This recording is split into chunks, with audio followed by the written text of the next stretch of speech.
what cannot be underemphasized is the fact that Lempicka was a technician. This is extraordinarily rare for the time. While a lot of her colleagues were exploring abstraction and cubism, Lempicka is really returning to figuration, and not only is she reviving it, she's completely mastering it.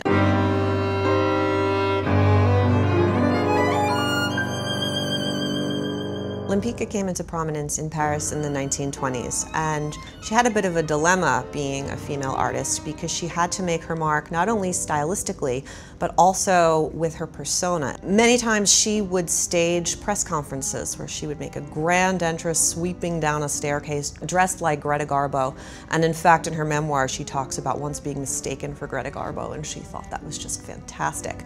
So a lot of the women that she's painting during this time are embodiments of the type of glamour that she herself wanted to personify.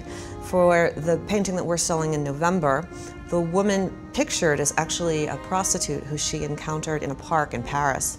And she was so taken by this woman's presence and her shortly cropped hair and just the way she carried herself so confidently. She was the emblem of the modern woman. And Lempicka solicited her, asked her to come back to her studio so she could paint her. And what we see is this incredibly sensuous, seductive rendering of this young woman who clearly is captivating the artist as well as the potential viewer of the composition. Her name was Rafaëla. She became one of Lempicka's best models and most frequent models in the late 1920s.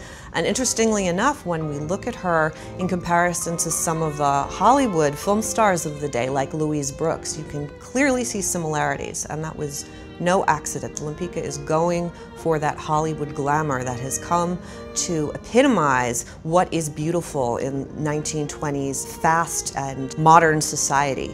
This picture of Rafaëla is probably one of Lempicka's quintessentially seductive compositions, and we think it's going to attract a lot of attention in the fall.